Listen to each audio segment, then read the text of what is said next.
Mula sa likod ng kamera hanggang sa paghahatid ng makabuluhang kwento, nag-iwan ng malalim na bakas sa industriya si Direk Ed Finland. Balikan po natin ang kanyang legasiya na patuloy na nagiging inspirasyon sa mga Pilipino. Panoorin po natin ito. Sa likod ng bawat matagumpay na programa sa telebisyon ay mga taong buong pusong naglilingkod sa sining at serbisyo publiko. Isa na rito si Direk Eduardo Valdez o mas kilala bilang Direk Ed Finland. Siya ay isang haligi ng industriya ng telebisyon na nag-iwan na malaking marka sa larangan ng produksyon. Sa loob ng kanyang naging paglalakbay sa PTV, kinilala si Direk Ed sa kanyang dedikasyon, husay at malasakit sa bawat programang kanyang hinahawakan.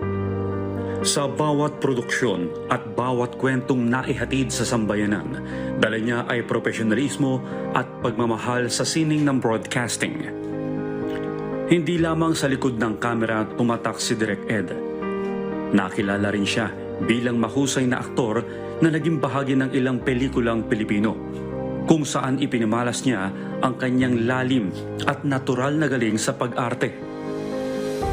Ngunit higit sa kanyang mga ambag at tagumpay, maaalala si Direk Ed bilang isang taong naging inspirasyon sa maraming Pilipinong nais tahakin ang mundo ng telebisyon at pelikula.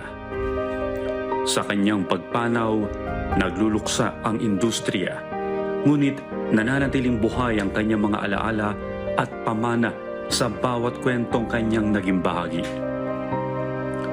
Maraming salamat, Direk Ed Finland. Ang inyong buhay at sining ay mananatiling bahagi ng kasaysayan ng telebisyong Pilipino.